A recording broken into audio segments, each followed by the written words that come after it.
శాంతి. నమస్తే. ETV life ఆధ్యాత్మిక channel మానస కార్యక్రమానికి మీకు అందరికీ స్వాగతం. మనకి ఏదైనా వైరాగ్యం బాగా ఎక్కువ వచ్చింది అనుకోండి, ఏమంటారు, అంతా మాయేనండి అని అంటారు.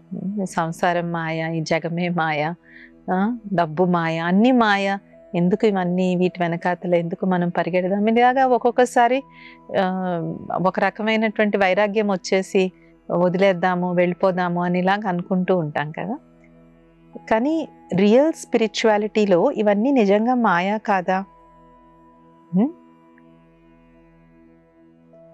వాస్తవంగా మాయా అని దేన్ని అంటారు అంటే రెండు ఉన్నాయి. ఒక మాయ పంచవికారాలను అంటారు. కామ, క్రోధ, లోభ, మోహ, అహంకారాలు అనేటువంటి పంచవికారాలను కూడా మాయా అని అంటారు. రెండో మాయ ఏంటంటే ఏదైతే అనిత్యమో దాన్ని మాయా అని అంటారు. అంటే నిత్యం రూపాంతరం చెందుతూ ఉండేది. పనంగా అంటే నిత్యం రూపాంతరం చెందే విషయంలో ఆలోచిస్తే ఇవన్నీ మాయే. ఎందుకంటే డబ్బు స్థిరంగా ఎప్పుడు ఉంటుందని కాదు, ఒకరోజు ఎక్కువ ఒకరోజు తక్కువ వస్తూ ఉంటుంది. అలాగే రిలేషన్స్ కూడా మారుతూ ఉంటాయి, ఎప్పుడు ఒకేలాగా ఉండదు రిలేషన్షిప్. అలాగే లైఫ్ కూడా ప్రతి సెకండ్ మారుతుంది. రైట్? మనం ఉదయం 4 గంటలకు నిద్ర లెగిసినప్పుడు ఒకలా ఉంటుంది, రాత్రి 10ంటికి పడుకున్నప్పుడు ఒకలాగా ఉంటుంది. సో ఈ నిత్య పరివర్తన అనేటువంటి అంశాన్ని మనం తీసుకున్నట్లయితే ఆ యాంగిల్లో అంతా మాయే. బట్ వికారాల రూపంలో తీసుకున్నట్లయితే ఇవన్నీ నిజంగా వికారాలా? డబ్బు వికారమా? సంసారం వికారమా? లేదంటే పిల్లల వికారం? ఇది అవునా? కాదు. ఎందుకు అంటే ఇదొక కర్మక్షేత్రం. ఫస్ట్ అండ్ ఫార్మోస్ట్ ఈ సంసారం అనేటువంటిది ఒక కర్మక్షేత్రం. సో కర్మ చేయడానికి, ఆ కర్మ ఫలితాన్ని అనుభవించడానికి, అది మంచిదైతే సుకర్మ ఫలితం, చెడైతే వికర్మ ఫలితాన్ని అనుభవించడానికి ఉన్నటువంటి ఇన్స్ట్రుమెంట్స్ ఇవన్నీ కూడాను. మనం ఎవరికైనా డబ్బుతో బాగా సాయం చేసినట్లయితే వాళ్ళు మనకి మంచిగా అన్ని కలిసి వస్తాయి. అలాగే మనకి మంచి దాన ధర్మాలు అవి చేసి మంచి సత్సాంప్రదాయమైనటువంటి వాల్యూస్ ఉన్నట్లయితే అలాంటి పిల్లలే మన దగ్గర జన్మ తీసుకుంటారు. అలాగే మనం ఎవరికన్నా విద్యా రంగంలో, వైద్య రంగంలో మంచిగా సహాయం చేసినట్లయితే మనకి మంచి విద్య వస్తుంది, మనకి మంచి ఆరోగ్యం లభిస్తుంది. సో ఈ కాస్మిక్ వరల్డ్ అనేటువంటిది, ఇది స్పిరిచువల్ లాస్ ఏవైతే ఉన్నాయో ఇవి ప్రపంచమంతగా గైడ్ చేస్తూ ఉంటాయి. కాబట్టి చాలా మంది డబ్బు మాయా, ఇది మాయా అని దాన్ని ఏంటంటారంటే దాన్ని ఒక నెగిటివ్ యాంగిల్లో చూడడం అలవాటైపోతుంది. Right? But what the real spirituality says is, అవి మాయ కాదు, వాటి పట్ల మీకున్నటువంటి వికారీ తత్వం ఏదైతే ఉందో అది మాయ. మనం అనుకుంటాం, దీన్ని ఆర్గ్యూ కూడా చేస్తారు కొంతమంది, సిస్టర్ డబ్బు అనేదే లేకపోతే సంపాదించాలనేదే ఉండదు కదా, సో డబ్బు వల్ల కదా మాకు సంపాదించాలనే కోరిక పుడుతుందని. నో, లోభితనం అనేటువంటి క్వాలిటీ ఉన్నట్లయితే డబ్బు కాకపోతే ఇంకోటి ఏదో వెతుక్కుంటారు. ఆ లోభం, ఆ గ్రీడ్ అనేటువంటి క్వాలిటీ లోపల ఉంది మనకి. దానికోసం డబ్బు అనేటువంటిది ఒక ఇన్స్ట్రుమెంట్ లాగా మనకి కనిపిస్తుంది. అలాగే అనుకుంటారు, పిల్లల మీద మోహం ఉండడం సహజమే కదండి, మనవరాళ్ళ మీద మోహం ఉండడం సహజమే కదండి. నో, మోహం అనేటువంటి క్వాలిటీ మనకి ఇన్హరెంట్ గా ఉంది. కొంతమంది ఇన్నేట్ ఆబ్జెక్ట్స్ తో కూడా చాలా అటాచ్మెంట్ అనేటువంటిది డెవలప్ చేసేసుకుంటూ ఉంటారు. So the quality of attachment అక్కడ వస్తువు కాదు, మనకి ప్రతి దాంతో కొంతమంది చూడండి, ప్రతి చిన్న దాంతోనూ అటాచ్ అయిపోయే క్వాలిటీ ఉంటుంది వాళ్ళకి ఇంట్లోనే చిన్న చిన్న వస్తువులతో కూడా అటాచ్ అయిపోతారు. వాళ్ళు ఎవరికైనా ఇచ్చారు అంటే అది మళ్ళీ ఇంటికి తిరిగి వచ్చే వరకు అది పదే వాళ్ళకి ఫోన్లు చేస్తూ ఉంటారు. రూపాయి పెన్ను కొనుక్కున్న రూపాయి పెన్ను పక్క వాళ్ళకి ఇస్తే వాళ్ళ రూపాయి పెన్ను రిటర్న్ ఇచ్చే వరకు వాళ్ళకి చూస్తూనే ఉంటాం మనం, నా పెన్ నాకు ఇస్తారా, నా పెన్ నాకు ఇస్తారని. So it is not the object అక్కడ, అది కాదు, పెన్ను కాదు అక్కడ ప్రాబ్లం ఏంటి, నాకు దాని పట్ల ఉన్నటువంటి అటాచ్మెంట్. ఇది నాది కాబట్టి నా దగ్గరే ఉండాలి, ఇట్ ఈస్ మైన్.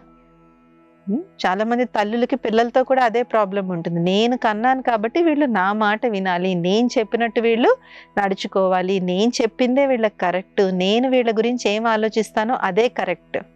ఒక్కసారి వాళ్ళు మన మాట వినలేదనుకోండి, ఇంకా వేదాంతం వస్తుంది. పిల్లల అంతేనండి, మనం ఎంత చేసిన వాళ్ళు ఫైనల్గా మన మాట వినరని పిల్లల మీద వేదాంతం వచ్చేస్తుంది, పిల్లల మీద ఒక రకమైనటువంటి వైరాగ్యం వచ్చేస్తుంది. But no, the problem is your attachment towards them.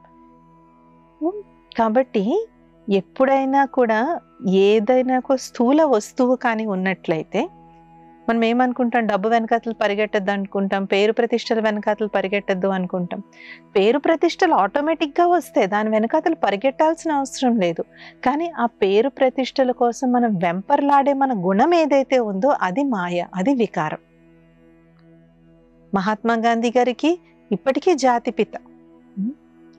ప్రపంచంలో ముఖ్యంగా లండన్లో గాంధీ గారికి ఎన్నో స్మారక చిహ్నాలు ఉన్నాయి. లండన్లో మ్యూజియంలో, బ్రిటిష్ మ్యూజియంలో గాంధీ గారి మొత్తం లైఫ్ హిస్టరీ ఉంది. అంతెందుకు, గాంధీ గారి మీద తీసిన సినిమా కూడా బ్రిటిష్ వాళ్ళు తీశారు. గాంధీ గారి మీద సినిమా చాలా తర్వాత భారతీయులు తీశారు, రైట్? సో గాంధీ గారికి ఆటోమేటిక్గా లభించింది. బట్ ఆయన నేను ఫేమస్ అవ్వాలని, నేను ఏదో పాపులర్ అవ్వాలని చెప్పి హీ డిడ్ నాట్ రన్. అలా వచ్చినటువంటి కీర్తి ప్రతిష్టల వల్ల నష్టం జరగదు. కానీ ఇప్పుడేం జరుగుతుంది, కీర్తి ప్రతిష్టల కోసం ఏదన్నా చెయ్యాలి. అర్థమైంది కదా, యాంగిల్ మారింది. ఒకప్పుడు మనం పనిచేస్తే కీర్తి ప్రతిష్టలు మన వెనకాతలు వస్తాయి అనుకునేవాళ్ళం. కానీ ఇప్పుడేంటి, కీర్తి ప్రతిష్టల కోసం నేను ఏం చేయాలి, అది ఏ పనైనా ఒకటే. పరిగెడుతున్న రైన్లోంచి పరిగెట్టడం, పక్కన ఫ్రెండ్ ఎవరో వీడియో తీయడం, అది రీల్ అవ్వడం, అది హిట్ అయిపోతే నేను వైరల్ అయిపోతాను. కానీ పరిగెత్తే ట్రైన్లోంచి పడితే నా ప్రాణం పోతుంది అనేటువంటి విచక్షణ లేకుండా పోతుంది. మొన్న ఒక వ్యక్తి అనమాట 75 విస్కీ బాటిల్స్ తాగుతాను అని చెప్పేసి ఏదో ఒక ఛాలెంజ్ తీసుకున్నాడు. దానికి పెద్ద ఇన్సిడెంట్ చేశారు. 75 ఏంటి, సగం తాగేసరికి అతనికి దురదృష్టవశాత్తు మరణం సంభవించింది. సో అక్కడ కీర్తి ప్రతిష్టల ప్రాబ్లం కాదు, మనకి దాని పట్ల ఉన్నటువంటి అప్రోచ్తో ప్రాబ్లం ఉంది. ఆ అప్రోచ్ని కరెక్ట్ చేయడానికే ఆధ్యాత్మికత ఉంది. అంతేకాని డబ్బు వదిలేసినంత మాత్రాన మనలో లోభతత్వం పోదు. ఇది మనకు అర్థం చేసుకోవాలి. నేను ఉద్యోగం మానేసి ఇంట్లో కూర్చుంటున్నాలో లోభం పోదు. చాలా మంది అనుకుంటారు కదా, స్త్రీల వల్ల మాలో కామ వికారం పుడుతుంది అనేసి. కామ వికారం అనేటువంటిది బేసిక్ క్వాలిటీ, స్త్రీల వల్ల అది కలగటం లేదు. ఆ కోరిక అనేటువంటిది ఏదైతే ఉందో అది లోపల ఉంది. అది దీనికి స్త్రీలని ఒక పావు కింద చూపెడతారు. దానికల్లా చిన్నపిల్లలు అవ్వచ్చు, వయోవృద్ధులు అవ్వచ్చు, ఆఖరికి కొన్ని చోట్ల ఇంక మన నోట్తో కూడా చెప్పుకోలేనటువంటి సంబంధాల్లో కూడా కామ వికారం వస్తున్నట్టుగా మనం పేపర్స్లో మనం చూస్తూ ఉన్నాం. ఎందుకు, వికారం అనేటువంటిది ఈ వ్యక్తిలో ఉంది కాబట్టి దానికి బయట ఉన్నటువంటి స్త్రీలలో ప్రాబ్లం లేదు. సో ఈ విధంగా ఇన్హరెంట్ వైస్ ఏదైతే లోపల అంతర్గతంగా ఉన్నటువంటి అనేక జన్మలుగా పేరుకుపోయినటువంటి వికారాలు ఏవైతే ఉన్నాయో ఆ వికారాల కారణంగా మనకి వాటి మీద ఇది కలుగుతుంది.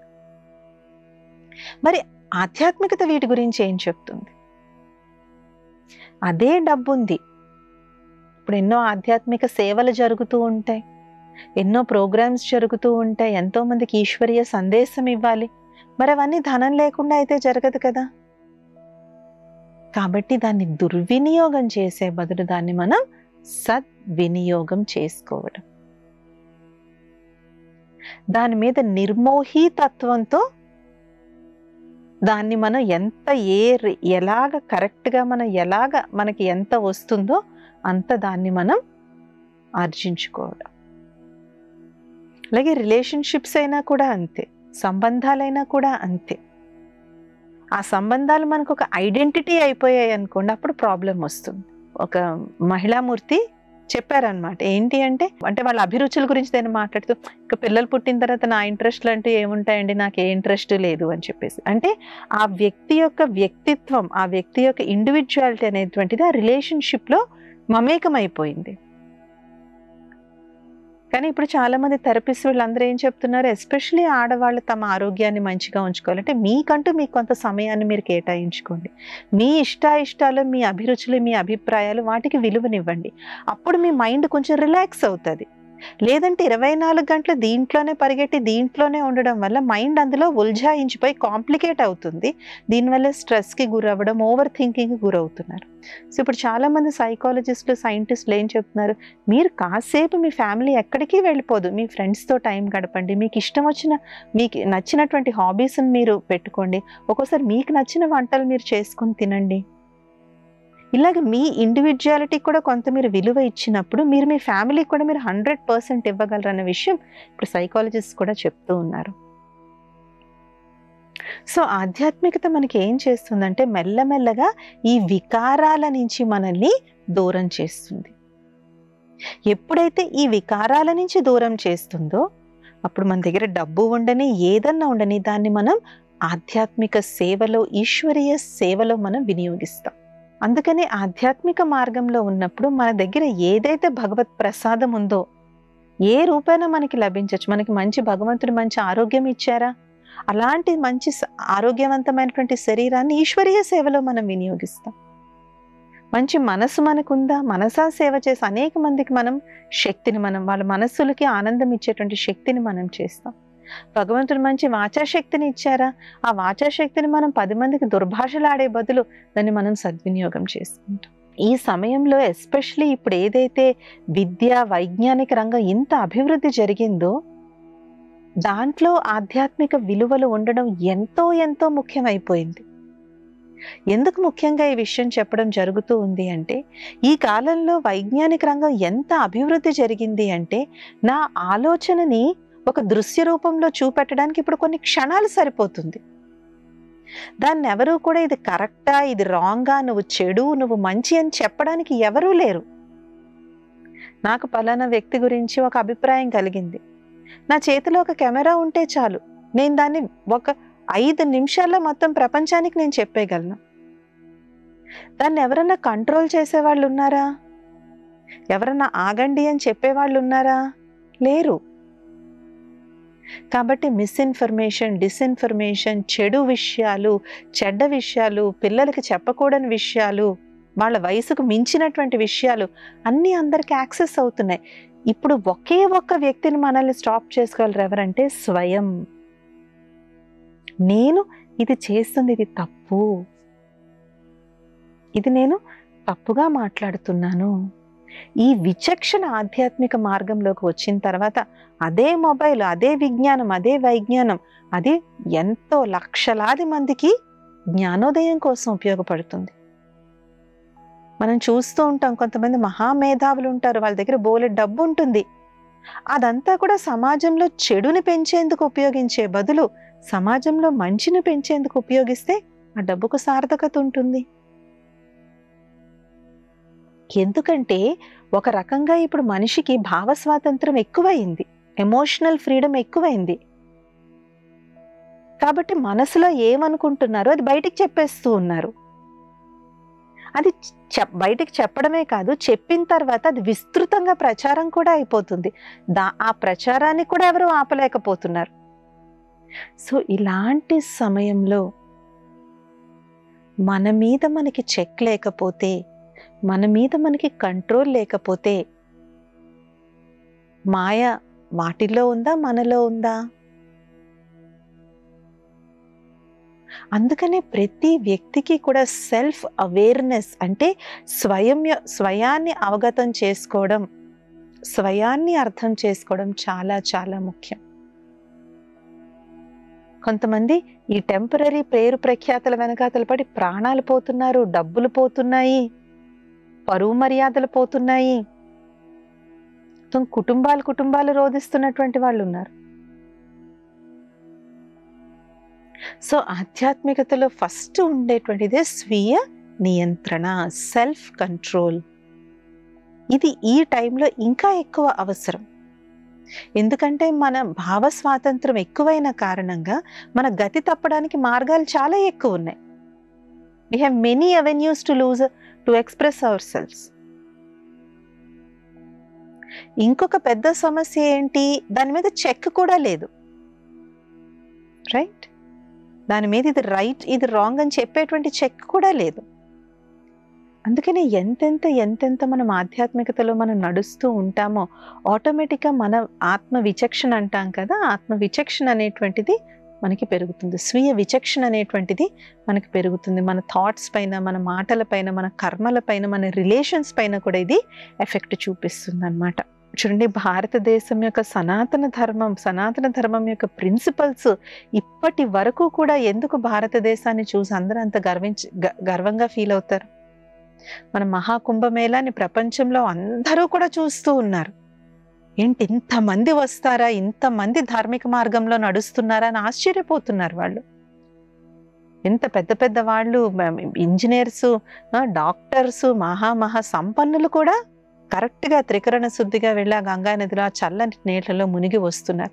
ప్రపంచమే ఆశ్చర్యపోతుంది, భారతీయుల్లో ఇంత ధర్మపరాయణత ఉందా, ఇంత ధర్మం పట్ల ఇంట్రెస్ట్ ఉందా వీళ్ళకి ఈ కాలంలో కూడా అని. ఎందుకు? అది ఆ ధర్మంలో ఉన్నటువంటి గొప్పతనం, ఆ సనాతన మార్గంలో, ఆధ్యాత్మిక మార్గంలో ఉన్నటువంటి గొప్పతనం. కాబట్టి ఎప్పుడైతే మనం దాన్ని వదిలేస్తామో, ఆ ఆధ్యాత్మిక మార్గాన్ని ఎప్పుడైతే మనం వదిలేస్తామో, the true values of ancient Sanatan Dharma of భారతదేశం యొక్క సనాతనమైన ఆది సనాతన దేవీ దేవతా ధర్మం యొక్క ఎప్పుడైతే ఆ మూలిక విలువల్ని మనం వదిలేస్తామో భారతదేశం ఎక్కడికి వెళ్తుంది? మన తాలూకా వాల్యూ ఏదైతే ఉందో, మన యూఎస్పి అంటారు కదా, ప్రతి ప్రోడక్ట్కి ఒక యూఎస్పి ఉంది అని అంటారు. అంటే ఒక యూనిక్ సెల్లింగ్ పాయింట్ ఉంటుంది ప్రతి దానికి. దానివల్ల అది చాలా పాపులర్ అవుతుంది. దేంట్లోనూ లేనిది అందులో ఉంటుంది, కాబట్టి అది చాలా చాలా హిట్ అవుతుంది. సో మన భారతదేశానికి ఉన్నటువంటి విశిష్టతే అది ఆధ్యాత్మికత. భారతదేశంలో జన్మ తీసుకున్నంత మంది మహానుభావులు, ఆధ్యాత్మికవేత్తలు ప్రపంచంలో ఎక్కడా లేరు. అన్ని ధర్మాలు, దాదాపు 80% ధర్మాల యొక్క మూలం భారతదేశంలో ఉంది. భలే అవి భారతదేశంలో ప్రాచుర్యం కాకపోయి ఉండొచ్చు, కానీ ఆ మహనీయులందరూ జన్మ తీసుకున్నటువంటి భారతావని ఇదే. మన భారత స్వాతంత్రోద్యమం ఎన్ని స్వాతంత్రోద్యమాలకి స్ఫూర్తి అయింది. ఆఫ్రికా అవ్వచ్చు, అమెరికన్ సివిల్ వార్ అవ్వచ్చు, వీళ్ళందరూ కూడా ఎవరిని మార్గదర్శకంగా తీసుకున్నారు? భారత స్వాతంత్రోద్యమాన్ని. ఎందుకు? అది ఆధ్యాత్మిక విలువలతో కలిగినటువంటి ఉద్యమం కాబట్టి. అదొక ఉద్యమం, ఇట్స్ ఎ రెవల్యూషన్. బట్ దాని వెనకాతల బ్యాక్ ఎండ్లో ఏం పనిచేశాయి? ఆధ్యాత్మిక విలువలు పనిచేశాయి. అహింస, సత్యత, సత్యాగ్రహం, ఐకమత్యం, ఇలాంటి అనేక సుందరమైన సహనం, ఓర్పు, ఇతరుల అభిప్రాయాన్ని గౌరవించడం, గౌరవం, అందరినీ కలుపుకొని పనిచేయడం. ఆ మొత్తం భారతదేశం అంతా ఒకటైపోయింది. ఆడ మగ, చిన్నవాళ్ళు, పెద్దవాళ్ళు, ముసలి వాళ్ళు అందరూ ఒకటైపోయారు, ఐకమత్యంగా వచ్చారు. సో అలాంటి గొప్ప ఆధ్యాత్మిక విలువలు ఉన్నటువంటి మన దేశంలో ఈ కాలంలో అలాంటి ఆధ్యాత్మిక విలువల్ని మనం ప్రోత్సహిస్తున్నామా? ముఖ్యంగా తల్లి తండ్రి మనం మన పిల్లలకి ఎన్నో ఇవ్వచ్చు. రీసెంట్గా ఒక మదరు వాళ్ళ అమ్మాయివి ఏవేవో పాటలన్నీ పెడుతూ ఉన్నారనమాట. నేను చెప్పిన అమ్మాయి ఇంత పాపులర్, మా అమ్మాయి అంతా పాపులర్ అని చెప్పేసేసి ఆమెను అడగడం జరిగింది. ఆ అమ్మాయి వయసుకు తగినటువంటి పాటలు కావు కదా సిస్టర్ ఇవి అంటే, మా అమ్మాయి ఇంత టాలెంట్ ఉందని అందరికీ తెలియాలి కదండి అని. కానీ ఆ అమ్మాయి ఆ పాటలు వినడంలో, ఆ పాటలు అలాంటి మూవ్మెంట్స్ చేయడంలో, అలాంటి డాన్సులు చేయడంతో ఆ ఏజ్కి మించినటువంటి మెచ్యూరిటీ ఆ బేబీకి వచ్చేస్తుంది. ఆ వయసుకు మించినటువంటి నాలెడ్జ్ వాళ్ళకి వస్తుంది, విచ్ ఈస్ నాట్ నెసెసరీ. 5 ఏళ్ల పిల్లలకి ఎంత ఉండాలో అంతే తెలియాలి, 10 ఏళ్ల పిల్లలకి ఎంత తెలియాలో అంతే తెలియాలి. ఆ ఏజ్కి తగ్గట్టు వాళ్ళ మైండ్ కూడా డెవలప్ అవ్వాలి. బాడీ చిన్నది, మైండ్ ఎక్కువ డెవలప్ అయిపోతేనే ప్రాబ్లం వస్తుంది. బాడీ మైండ్ కలిపి డెవలప్ అవ్వాలి. కాబట్టి మనం ఇవ్వగలిగినటువంటి అసలైనటువంటి వారసత్వం మన స్పిరిచువాలిటీ, మన ఆధ్యాత్మికత అంటే ఏదో పిల్లల్ని అన్ని మాన్పించేసి గురుకులాల్లోనే ఎక్కడికో పంపించేయమని కాదు. వాళ్ళల్లో బేసిక్ మారల్ వాల్యూస్ వాళ్ళకి డెవలప్ చేయాలి. రెస్పెక్ట్, పంక్చువాలిటీ, ఆనెస్టీ, ట్రూత్, ఇలాంటి మారల్ వాల్యూస్ కానీ మనం వాళ్ళకి డెవలప్ చేయలేకపోతే చూడండి, అనేక పాశ్చాత్య దేశాల్లో వాళ్ళు ఇప్పుడు భారతదేశాన్ని మోడల్గా తీసుకుంటున్నారు. మన ఫ్యామిలీ సిస్టమ్ని వాళ్ళు మోడల్గా తీసుకుంటున్నారు. కానీ మనం దాన్ని బ్రేక్ చేసుకుంటే, కాబట్టి ఈ విధంగా మనం అందరం కూడా ఒక్కసారిగా లోపల మనం అటెన్షన్ పెట్టుకోవాల్సినటువంటి సమయం అన్నమాట. కాబట్టి మన జీవితంలో భగవంతుడి దయ వల్ల మనకు అన్నీ ఉన్నా కూడా వాటిని మనం ఆధ్యాత్మికంగా యూజ్ చేసుకున్నప్పుడు, భగవంతుని సేవలో ఎప్పుడైతే మనం వాటిని సఫలం చేసుకుంటామో అప్పుడు వాటి వల్ల మనకి సుఖం లభిస్తుంది, సంతోషం అనేటువంటిది లభిస్తుంది. మరి ఇలాంటి మోహాలు, వికారాల నుంచి దూరంగా అయ్యేటువంటి మెడిటేషన్ ఇప్పుడు కొంచెం సేపు మనం ప్రాక్టీస్ చేద్దాం. ఓం శాంతి. స్థిరంగా కూర్చోగలరు అందరూ. చేయిలా కలిపి ముఖంపై మంచి చిరునవ్వుతో శ్వాస తీసుకుని వదిలేయండి. భగవంతుడు నాకు ఎన్నో అమర్చారు.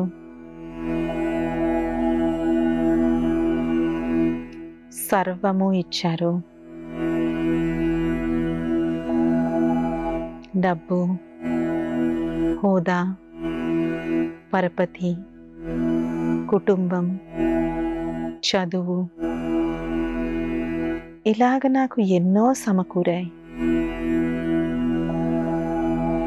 కానీ నేను అర్థం చేసుకున్నాను, ఇవన్నీ నిత్య పరివర్తన చెందేవి. ఇవి నిత్యం రూపాంతరం చెందుతూనే ఉంటాయి.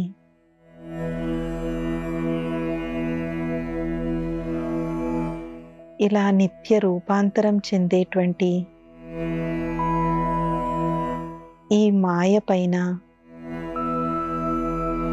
నాకెందుకంత పట్టు? ఈ క్షణం నుంచి వీటిపై ఉన్న లోభాన్ని, మోహాన్ని, కోరికను అన్నిటినీ సమాప్తం చేస్తున్నాను. ఇవన్నీ భగవంతుని సేవ కొరకు, ఈశ్వరీయ సేవ కొరకు నేను సద్వినియోగం చేసుకోవడానికి నాకు లభించినటువంటి పరమాత్మని ప్రసాదం. కాబట్టి వీటి మీదున్న మోహ మమకారాలను వదిలి ఆధ్యాత్మిక విలువలతో గడిపిన జీవితాన్ని నేను గడుపుతాను. ఓం శాంతి, ఓం శాంతి, ఓం శాంతి. ఈ విధంగా వాట్ ఎవర్ ఇట్ ఈస్, వాటిని ఒక నిష్పక్షపాతమైనటువంటి దృష్టితో మనం చూడడం. అది ఫిజికల్ వస్తువులు అవ్వచ్చు, లేదంటే వ్యక్తులు అవ్వచ్చు, ఏదైనా సరే. ముందు మనం చెప్పుకున్నాం కదా, దాని మీద మనకు ఉన్నటువంటి అటాచ్మెంట్తో మనకి ప్రాబ్లం, వస్తువుతో వ్యక్తితో కాదు ప్రాబ్లం. సో దాని నుంచి మనం మెల్లమెల్లగా డిటాచ్ అవుతూ వెళ్తాము అన్నమాట. ఇది ఇవాల్టి మానస కార్యక్రమం. వచ్చే మానస కార్యక్రమంలో ఇంకొన్ని అంశాలతో కలుద్దాం. ఓం శాంతి. నమస్తే.